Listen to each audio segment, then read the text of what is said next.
Apart from that, I manage rural computing skills under National E-Governance Plan, which means taking computing skills to 3,000 plus villages.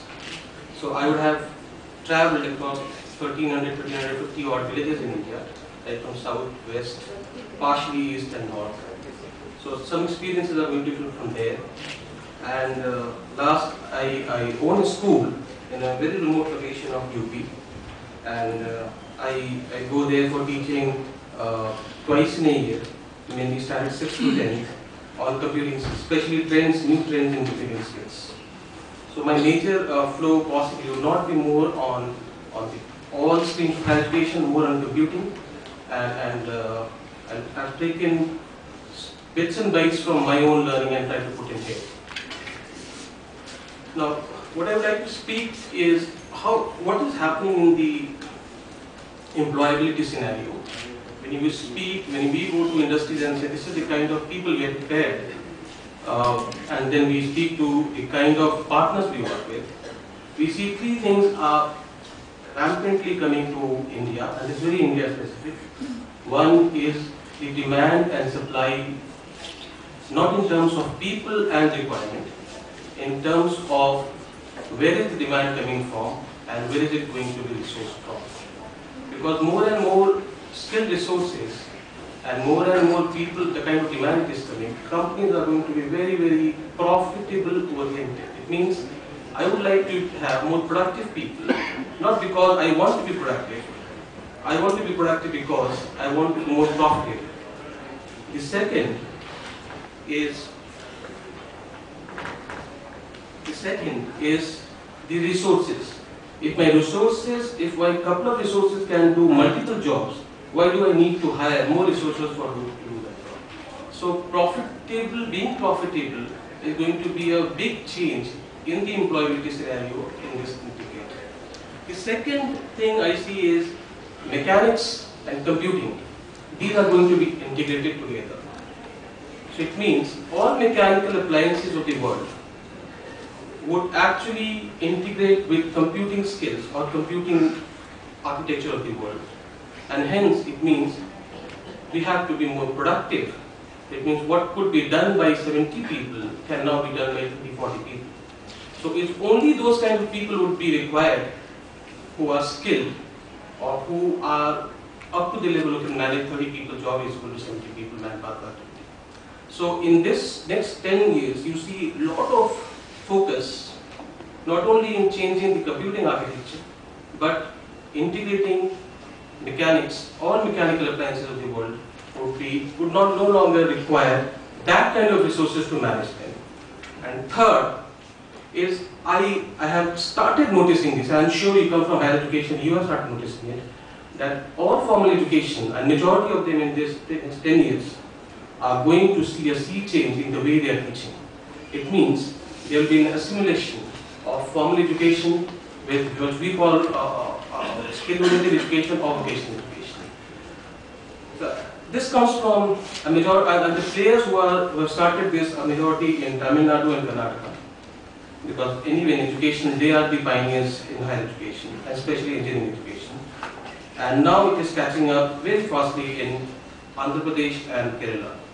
North and east and to the core of west is not catching up to this. It means if you have a formal education business, which is an institution or a university, how do you integrate the vocational skill program along with the formal education programs? So slowly and gradually, in times to come, you will see bachelors would no longer be bachelors of arts or bachelors of commerce. In times to come, they will be integrated with the skill-oriented education. So this is going to be the next 10 to 15 years scenario. But question is the solution. I don't see a problem here because this can't be controlled by us. What can be controlled by us is a problem. Now I see a major problem when it comes to soft skills, technical skills, domain skills. The first problem we foresee is a quick fix solution. You can't teach people a programming language like, let's say, Java or Visual Studio.net, or for a matter English, in 15 days time or 30 days time.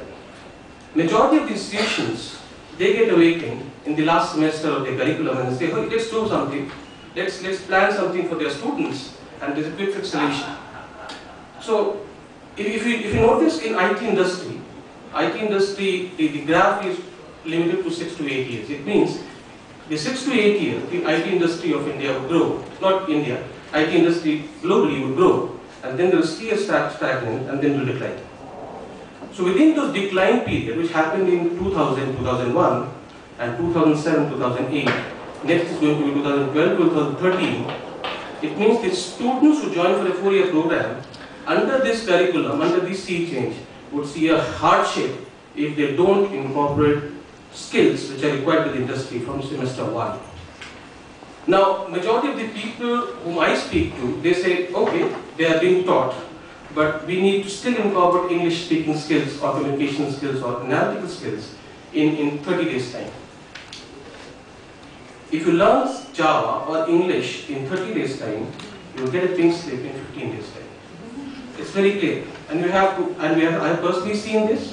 We have seen in a lot of places in AP, a lot of places in Karnataka, a lot of places in Delhi.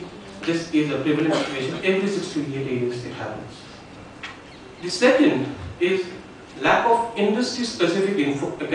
There's no coordination.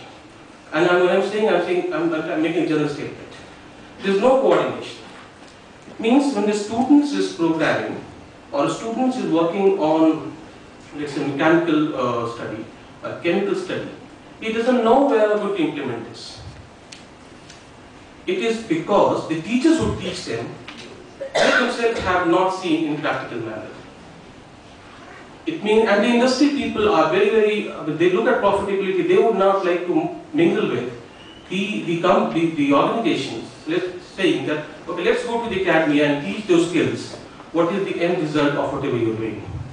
So I see a huge problem, industry not coming to academia not recruiting people from the industry. Third, very important, is customized and personalized learning. In school space, I'm sure yesterday would have been discussed, in school space, we are talking about personal education, personalized education, customized education. If you notice in school space, you have different syllabuses. You have NCERT to follow, a board. You have CBSE, you have ICSE, you have host of foreign accreditations. So it means parents have choices for the student to send in the different kinds of syllabuses. In higher education, there is one syllabus, which is governed by one body, which is managed by one body and taught by several bodies. So, in a process, in the last 20 years, what had happened, that higher education has been talked about, but no focus has gone into higher education. It is because governments feel that only K-12 is more important. Higher education, because I give it to private bodies, and private bodies are not controlled, they are more controlled how would your infrastructure look like, not how would your syllabus look like, and then the resultant is going to be no personalized learning. If you look at the teaching styles, you have Montessori in K-12, you have New Age teaching, you have BA teaching, the kind of style of teaching. What is the teaching style in higher education? All of you are much experienced than me. The teaching style of higher education is the same which was there plus 20 years back. No changes are happening in higher education. And you would be astonished because when I traveled to US, I traveled to parts of UK, to universities. I see even there, the people are very skeptical of taking new education tools and incorporating in their curriculum. Then when you move to Africa, worse. You come to India, few institutions of repute are doing it, and majority of them, either they are not aware or they are very reluctant to take this. So you could see so how is it, so it says, in school education, you have 40s to 1 child teacher ratio. It means a lot of personal focus has to go. In the college education, it moves to 60. Yesterday I was with Open University in Haryana. I saw 130 students being taught by one teacher, and I was sitting in the back. I said, "Can I sit in the back?" And then I couldn't make anything what had been taught by the student. So who is fixing out the teacher-student ratio? How is the personalized education when you're doing in K-12? Why not bringing the same best practices in the higher education business?